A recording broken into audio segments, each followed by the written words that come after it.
I don't know. Making sure it's all set, that's all. I'll go check out your computer.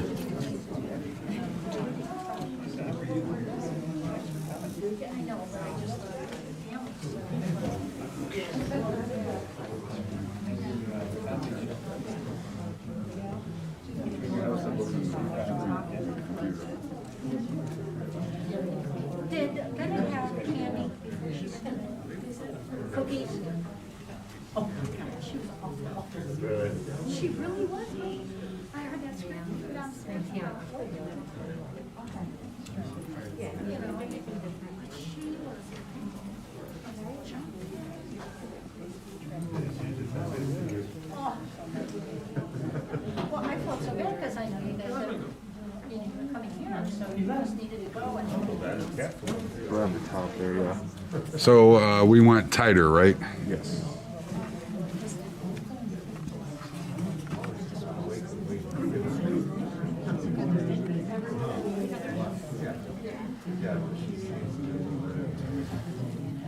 I think it would be better having it tighter on the speaker than having the whole. Yeah.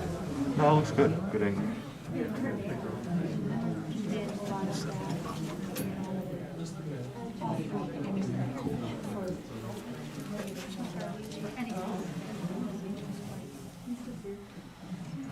Long time no see. Last thing I saw was the hospital. It threw me off when I saw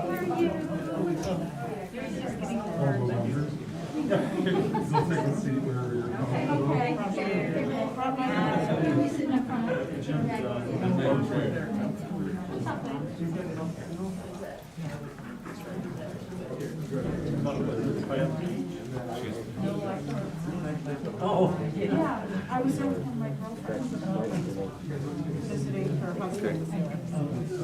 Good. Yeah, and you're like, what is that? She's like, everything was out there.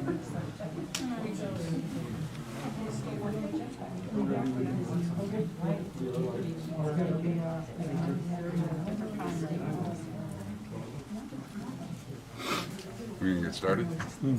Oh, let me make one announcement here. Folks, can I have your attention for just a second? Anybody with a cell phone, we usually ask them to either put it on silent mode or turn it off so there's no interruption during this service.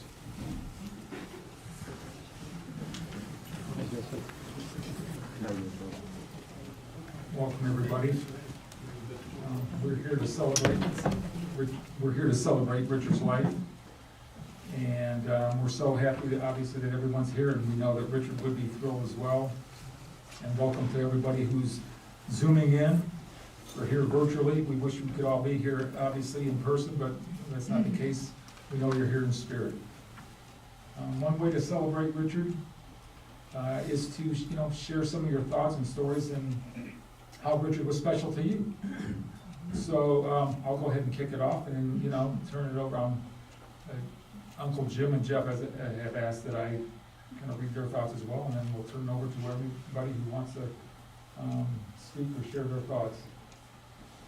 So Deb and I were talking earlier this week, and she said, "Did you realize it's been 44 years since you met my dad?" And I'm not one that's big on reflecting. I was, kind of going along for the ride, enjoying the ride. And then as I started to reflect, I thought, if I really would have thought about it back then, I would have been kind of scared. Because here I was trying to date the oldest daughter of a minister, whose current job was counseling parents on how to get rid of troubled boyfriends. Check.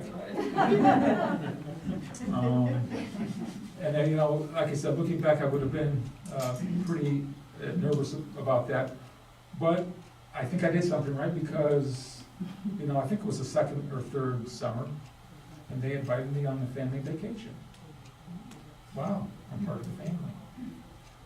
Well, more specifically, they were treating me like a son, because on that vacation, while everyone else was sleeping in a hotel, Chris and I got to sleep in the back of a truck. Welcome to the family, Jimbo. Richard had a big impact on my career. He hired me as the HR director at CARES And I got to see firsthand his passion and his just nonstop creativity for his work. You know, I was in human resources, and there was nobody more passionate and interested in employee psychology. So obviously I learned a lot about that, but just in general, you know, I learned more about how to operate a business and how to take care of patients there than I have anywhere else in my career.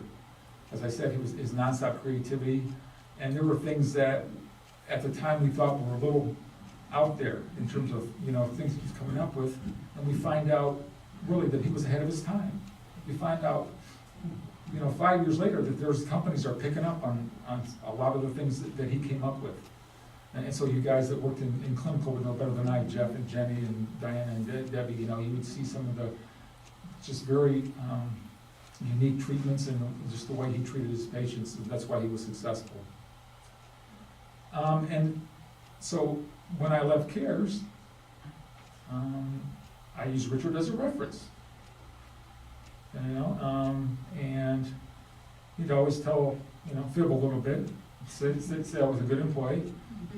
And I think really probably his biggest concern was making sure that Debbie didn't starve. Then I got another job. And you know, as it worked out, every job that I used him as a reference, I got the job, got the offer. And it was pretty amazing because then, you know, with my new manager, they would say how interesting that reference was that they did with Richard Schlotman. So I don't know what he was saying, but he, you know, usually you don't get those kind of comments on a reference. But Richard had that impact on people. You know, us as parents, and more importantly for the grandkids, you know, we should be very thankful and grateful that Richard was in their lives. It was obvious how much he loved each one of those kids, those grandkids. And when he wasn't working, he was finding every minute he could spend with them, whatever it was. You know, he wanted them to be their best. He wanted the best for them. And even the, you know, the simplest little projects or events, he would turn into a learning opportunity. We know, you know, some of those, you know, an overnight camp out in the backyard, you know, could have turned into, you know, training for the next Armageddon. If you wanted, you know, if you wanted to go out for a sail, sure. Well, first we're going to scrub down the deck, and then we're going to do a couple of hours of man overboard training, and then we can sail. And obviously the most infamous, the naughty nice list. Who can have a joyous Christmas without first getting a little developmental feedback? And so all of our kids love that. But again, it was, you know, being the best you can be, and he wanted the best for them. And, you know, even recently, you know, in his diminished state, you could see, you know, playing ping pong. I still couldn't beat him in ping pong. That probably says more about my skills, but you know, and everyone knows what happened when you would hit the table with your paddle or hit the ceiling. And, you know, even though he couldn't say anything, you could see it in his eyes, you know, that's going on the next naughty list. and that brought fear to everybody. So that's my story, and you know, I'm gonna miss Richard, and he obviously has a big impact on my life and everyone else, so cheers to Richard.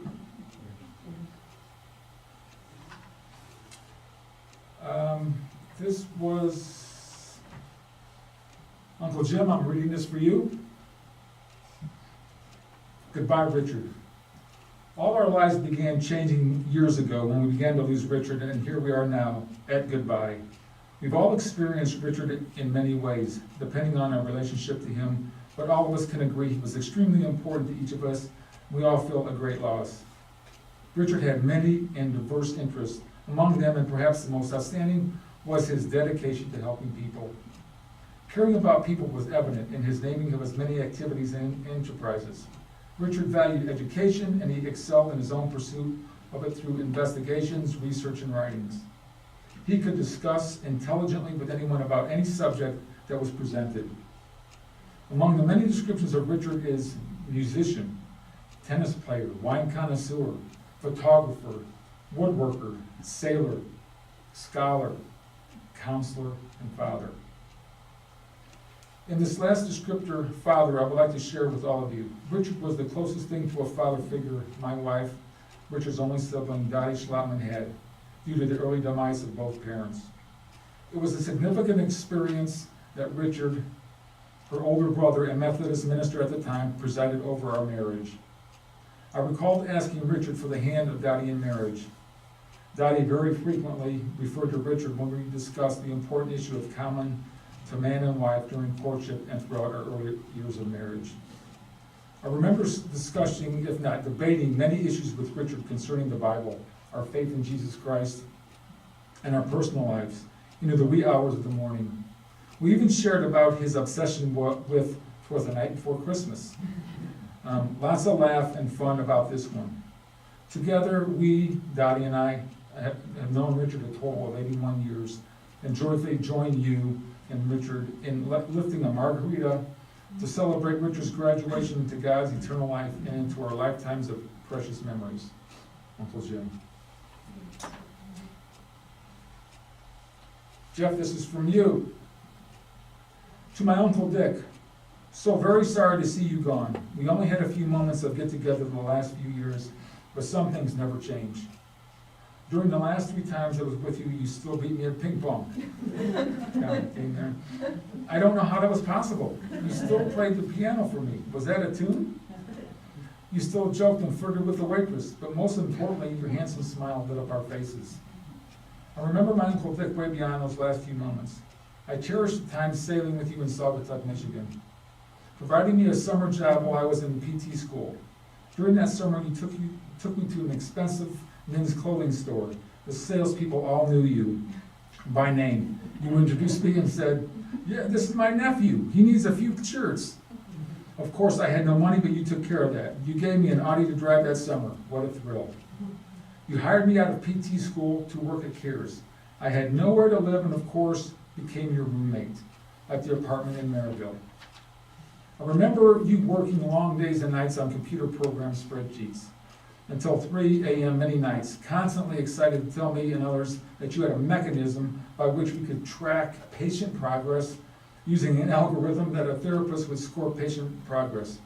Recognizing how healthcare has evolved to this very concept shows you were way beyond a dreamer. You were a visionary, a pioneer of good things to help others.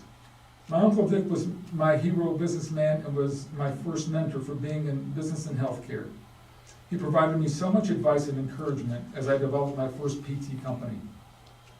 My uncle loved people. He trusted and looked for good. He always wanted to help others. He laughed a lot.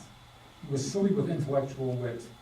My Uncle Dick was inquisitive in conversation and said things that made you really, really think. He was always challenging and testing personal comments or opinions. That often developed into exhausting, deep intellectual conversations late into the night. However, he always brought it home with acceptance and understanding. Most often with simple quotes or anecdotes about the basics of life. My Uncle Dick was the type of uncle all uncles should be: available, provide advice, and kindly challenge the status quo. Be Santa Claus, show love and acceptance, love your family, protect your family, provide advice, but don't force it, and most of all, have a great smile, even in hard times. My Uncle Dick had a great smile, charm, and wit. And that's all I have to say about that. Jeff. Anybody else that wants to come up, feel free to share your thoughts.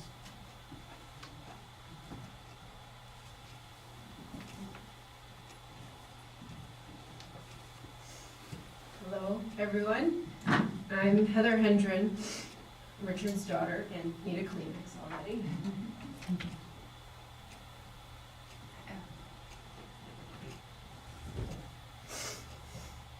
I want to thank you all for coming today to honor my dad. I know he would have loved seeing everyone together, although he probably would have had something to say about the lack of wine, margaritas, and champagne that are here. I know that he would be cheersing with the funeral director who moonlights as a Santa Claus on weekends. My dad never met a stranger and always had a way of making friends in the most unusual places. I love that about him. As you know, my dad was a lot of things to a lot of people.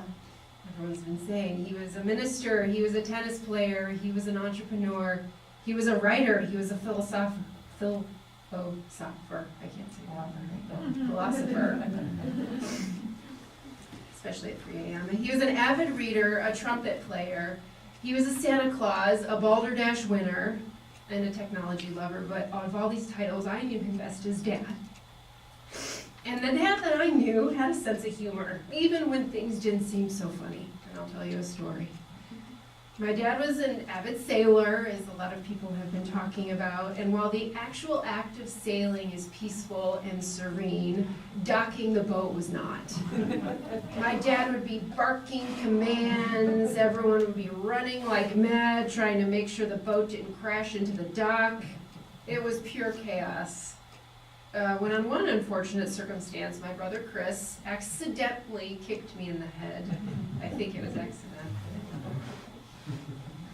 My dad found me crying in the cabin of the boat. My brother kicked me in the head. He laughed and said, Heather, everyone can use a knock in the head every once in a while. And proceeded to give me a little tap on my head like this. From that moment on, he would knock on my head every time we saw each other. Way into my 20s, every time he would do this. And I think about that saying every time my toddler launches herself off the couch, or I bump my head when getting out of the car. Everyone can use a little knock on the head every once in a while. When it came to advice, my dad was never at a loss for words. He studied theology, he was a lifelong learner. He shared his wisdom freely, hoping to give a different perspective, to deepen a person's experience with life, whether they liked it or not. When I was in college, I spent a summer in Indianapolis working for my dad. He made his whole staff at the Open MRI clinic read the book, Who Moved My Cheese? It's a book about adapting to change. Not everyone welcomed that extra assignment, including myself. Give me more work, Dad. Great, complete with an eye roll. Well, fast forward 15 years, and I found myself in a management position. Wandering the aisles at Barnes & Noble's looking for that same book to pass along to my own team. I may not have appreciated his advice back then, but what I wouldn't give to be able to ask for my dad's advice today, to hear his voice again, to hear him sing Abba Dabba Dabba, or By the Light of the Silvery Moon, in the car as we drove up to Saugatuck, to be woken up in the morning with songs by Canadian brass, and hear him hum along, to see his eyes light up as the 1812 overture played on repeat every 4th of July, or his excitement when the cannons fired during the grand finale, and Christmas. Oh, I will miss him the most at Christmas. I will leave you with a paragraph from a story my dad wrote. He was such a great writer. When a family pet passed away, he wrote stories about them to comfort us as a time of loss. Jenny shared one of these stories with me the other night. It's actually, she brought it too, it's over there. The story was written from the perspective of Daisy the dog, from heaven. I believe it's a message from my dad to all of us here today. He said, I loved you all, but love is even a small word for what I feel for you now. Now is another kind of closeness, still separate yet completely together with you. I am in moments with you that are ours and always will be, that cut through time and distance and memory and dimensions and are now. So when I see a sailboat on the horizon, read an especially good self-help book, hear a beautiful piece of music, or clumsily bump my head, I will think of Dad and know he is always with me, here and now. Thank you.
Orlando, and I'm Heather's mom.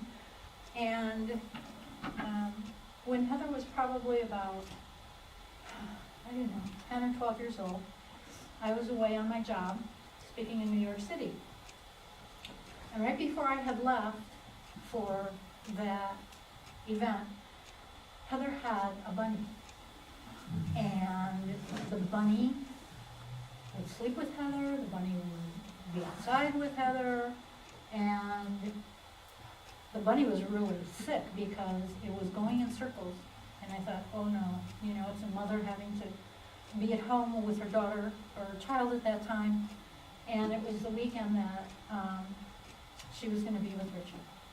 And thank God. Heather chose to take care of her bunny. We took the bunny to the vet before I left. And she says, no, I'm going to take care of the bunny.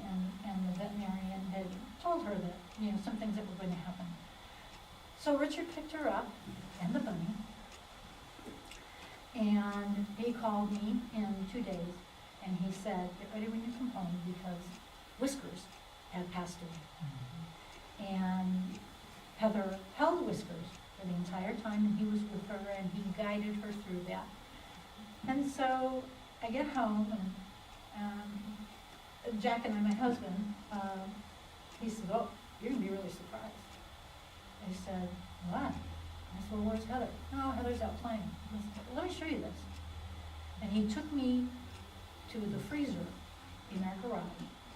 And I opened the door, and I saw this box that was frozen that said, goodbye, Whiskers.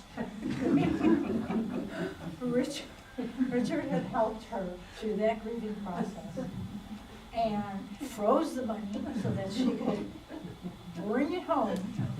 And it was such a beautiful thing. I mean, that is how big it is, and to help her through that and death and dying process. And I was so grateful. And then when Heather got home, did you see my bunny? And I said, I did. Oh, look at all the things that are on there. There were stickers on the box and pictures and all that kind of stuff. So then Heather says, well, what are we going to do with it? I said, I don't know, what do you want? She goes and she grabs Jack. She says, let's bury him. I said, okay. So we plucked a lot of rose petals off and actually went up to the hill, which was not finished yet. We didn't have any grass, and it was this hot, hot summer. And so Jack started digging, and Heather said, deeper, Jack, deeper. We have to get that box in there. And he, you know, shoveling and shoveling and shoveling. And the sweat's pouring down. And Heather goes, almost, just a few more. And then Jack turned to me and he goes, oh, God, it's not a friggin' horse. So the preciousness of Whiskers and Heather and her dad are just wonderful. And I do thank him for being that good a father and for caring and for showing her the way. I know you will miss him.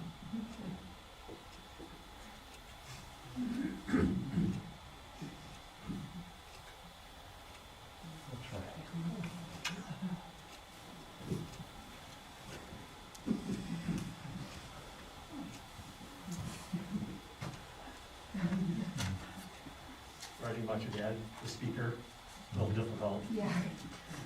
He could speak, he could write. He was good at it. And part of the hard part about this is like he gave us so much material, you know. I mean, it's kind of hard to narrow it down into a simple speech, right? So I decided to just take the things that had a significant impact on me that I can recall. These are kind of stupid stuff, but they're involve sailing, tennis, and music. Those are the three things that when I think of my dad, that's what I think about. And with music, you know, I love music so much, right? And I remember 5th grade, my first album I bought was Neil Diamond, moods, songs sung blue, right? And he heard me, you know, he always had a great stereo, right? That was a big deal. So I'm playing this, Neil Diamond music, and he's like, hey, you know, so I bought this with my little paper out money, you know, album. He thought that was great, but I bought music with my little money I had, right? He went through every song with me, and like, you know, this is, I don't even know the music terms, but he wrote them on the album jacket, like this is a fast song versus, I don't know what the fancy words are for that, but, you know, so I just thought it was really cool that he liked my music, and, you know, this guy that's this music guy, I must be musical, right? I remember, the same summer, actually, as the album, I remember running home and telling my parents, I'm buying Beanie Martin's snare drum. You know, I'm gonna buy his drum. I'm so excited about it. I went to a lesson, I'm gonna buy this drum. Well, the next day, my dad comes home with a brand new cornet, trumpet. You know, I don't think he wanted me to play the drums. Right? So, and then he got Richard, my friend across the street, and I, music lessons at the high school that summer, and then I started 6th grade, right? Yeah, I just remember those moments. Let's see, where am I in this? And what I find ironic about the drum story is that he's also the one that introduced me to In the Garden of Eden, right?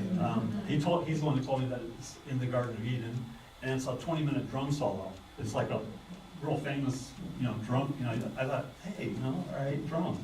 But anyway, what else? On Sunday mornings, when we're all sleeping, he's playing some symphony music, blasting it. And then during breakfast, explain to us the story of what each song meant, or the different instruments and all that kind of stuff. Actually, my favorite was when he played the Carpenters. And even today, by myself, that's what I listen to. Don't, you know, tell my family. But I love that music. I do give some credit to my brother-in-law, Jim, because he allowed me to also familiarize myself with music by listening to every one of his albums and recording every song for him on cassette that I did. And I mean, I know a lot about music because I did that, but thank you, Jim. That's a great experience. Tennis, really, Dad was my only coach for tennis. Taught me serving, how to hit a topspin backhand, how to play up at net. And then there was a damn American twist, right? He spent hours trying to get me to do this stupid serve that he could do so well. And here I am, this awkward, you know, 6th grader trying to walk and, you know, whatever. But, you know, it's impossible for me to learn, and even harder to hit back. I think about all the matches we played, I know he won more than I hate to admit it, but he's beat me way more than I've beaten him. We would play for such a long time, hitting the ball back and forth just for hours, and then say, "You ready to play?" And then we'd play like 3 sets, you know. And he would watch me get so upset during the games. I wouldn't throw my racket, but I was pretty obnoxious, and I didn't like to lose. And he would tell me afterwards that you should not focus on the last point. You should move forward and not try to have such a bad attitude. And that was after the game. During the game, he would just let me, you know, work through all the troubles of that. And that's still much easier said than done for me. I don't like to lose, but sailing, lots of boats. The Comet, that was somehow hauled up from the farm. I don't even remember how it got up to Miller. We made a wooden catamaran kit boat made in a small garage in Miller. The next boat was the Force 5 that he actually bought after it fell off a trailer on 8094. It had huge holes in it. And so I bought me some fiberglass and some yellow paint and said, "Here you go." And so that's what I repaired the boat, and probably one of the funnest boats we had in my time of sailing, actually. It's kind of a neat, let's see here. Then the Midship 25, which has got so many stories I can't, you know, we trailered it down to Florida, 5 people stuffed in a 2-door Pontiac. We made it all the way to Maryville before an engine on the Pontiac totally went overheated, and he made like a hood scoop that looked like a big horn in the front of the car to scoop air to cool the engine. Made it all the way down to Florida, bought a Suburban in Florida to haul it back. The next was the O'Day, 31 O'Day, and then finally the 38 Island Packet. A lot of work, these boats, especially as they got larger. I think I definitely spent more time working on boats than sailing them. But like a lot of things, it's the journey, not the actual event that makes that actual experience, that life experience. Working on those boats, I learned fiberglassing, wood, treatment, pumps, hydraulics, electrical systems, rigging, overheating diesel engines, why they require cooling water, how to quickly blow out the inlet line, literally with your mouth to blow the seaweed out of the inlet because it was overheating. What to do, let's see here, how heavy keels are on boats, especially when the winch on the boat breaks free of the welds holding it in place. What to do when your boat is sinking. How to sail a boat into a marina when the motor won't start. How to flee a water spout in the Gulf of Mexico when the diesel engine is overheating and billowing black smoke. Tip, the black smoke actually helps the Coast Guard helicopter see you. Obviously, a lot of those things were not part of his plan, but I did think he wanted me to learn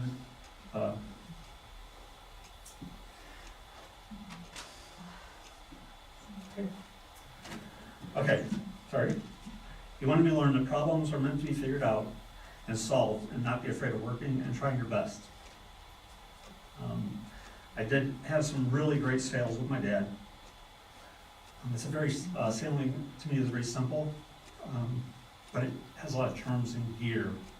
And my dad, he definitely loved gear. He loved complicated things, and we all know that. But he made sure that we all knew those terms and said and used them correctly while we were sailing. I also, the one term I remember him always talking about was, getting to the point of sail to a good beam reach. Okay, beam reach is by far the best point of sailing.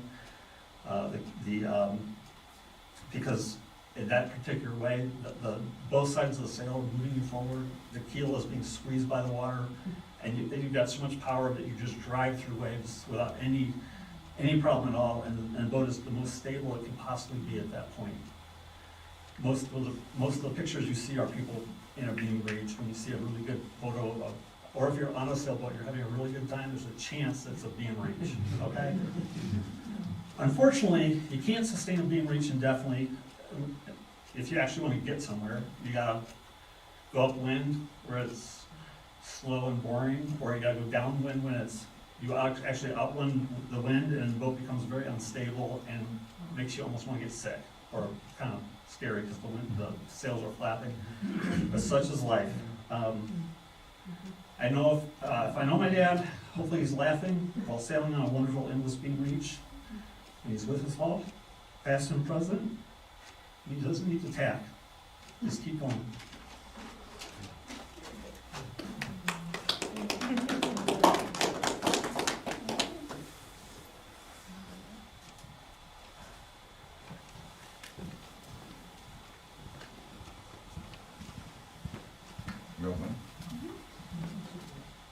Nobody else to share? On behalf of the family, I'd like to thank everybody for the sympathy and support you've shown the family these past few days, as well as your attendance here this evening. You're welcome to stay and visit for a little bit longer, and if you have any questions, feel free to ask. You're welcome.